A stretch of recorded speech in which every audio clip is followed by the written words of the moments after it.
Good Sunday morning, everybody. A little War Eagle wake up to finish off the weekend here. Guys, if you're just watching this on YouTube and you're not over at our site already, definitely make sure to come check us out at auburnundercover.com. Everything that I'm going to be talking about has already been discussed a lot more in depth at auburnundercover.com. A lot of you guys are probably watching it because you're on the site, but if you're just on the YouTube, definitely make sure to check us out over there. Also, make sure to check down below if you're not subscribed already to subscribe. Totally free, doesn't cost you guys anything.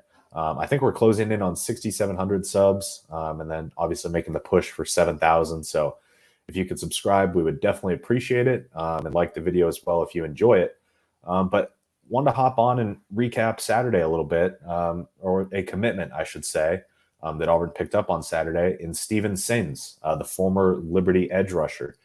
And it was Auburn moving very quickly, to be honest, because you saw Isaac Ukwu, the former James Madison edge rusher, defensive end, whatever you want to call him, commit to Ole Miss on Friday.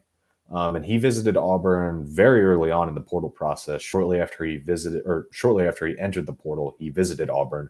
He also visited Ole Miss, visited Missouri. He said after he visited Auburn, he really wanted to go through the whole process.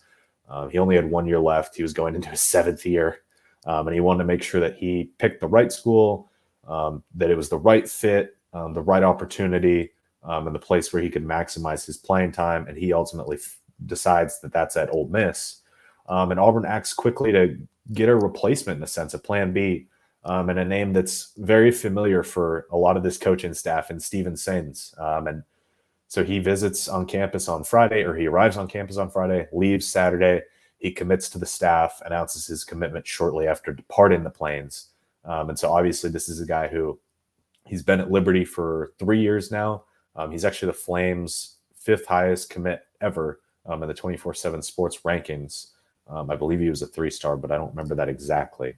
I should know that, but I don't off the top of my head.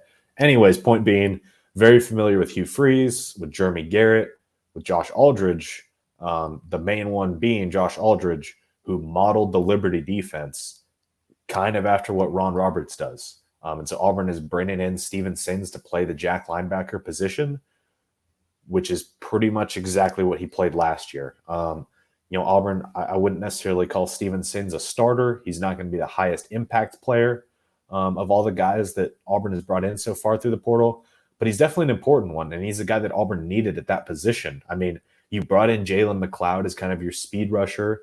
You brought in Elijah McAllister in the first portal window as kind of your edge setter, run defense guy. You're probably not going to send him after the passer too much. You have Keldrick Falk there, really high ceiling freshman who you feel pretty good about. You also have Brenton Williams as a freshman as well. But you needed more bodies there. You needed more experience there. And that's exactly what Steven Sins brings.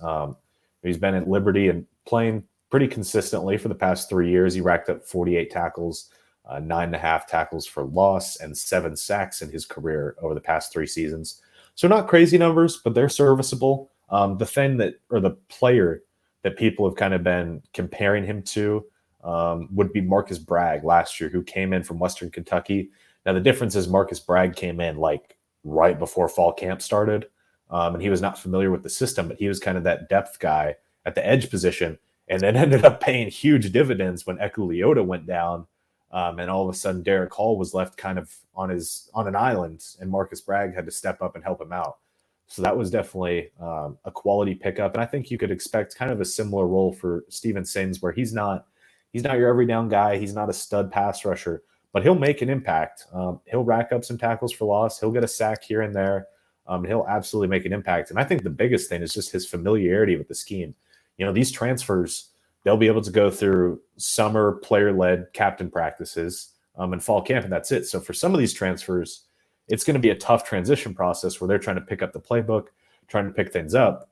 But I talked to Steven Sins, and here was his exact quote. He said, "Oh, yeah, definitely. It's pretty much the same scheme. I talked to Coach Ron Roberts. He was talking to me about it. It's pretty much the same. Nothing's really different from Liberty defensive-wise, so I'm going to adjust pretty well." And, if you're an Auburn fan, you definitely like that because it's just going to should be a pretty smooth transition for him, which is nice for this defense. It's nice that you're kind of going to be able to count on him and his role, which not necessarily super significant, but he's a playmaker nonetheless. So wanted to hop on and talk about that. Also, a ton more other news happening at auburnundercover.com. Auburn just swept Missouri, I should say, and they secured their spot or their seed in the SEC tournament. I believe they have the last game on Tuesday against Missouri again.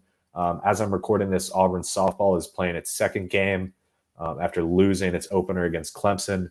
By the time this video is up, you guys will know the result of that. And either way, win or loss, Philip Marshall will have full coverage at auburnundercover.com. We've already got a ton of coverage on Steven Sains. We still have some more stuff there as well. Commitment story with quotes, depth chart impact, all that kind of stuff. So definitely make sure to come check us out at auburnundercover.com. Like I said earlier, if you're watching this on YouTube and you're not subscribed already, please do that. It's totally free. It helps us out a lot. And hopefully you enjoyed the video and you'll like it as well. And I will catch you guys in the next one.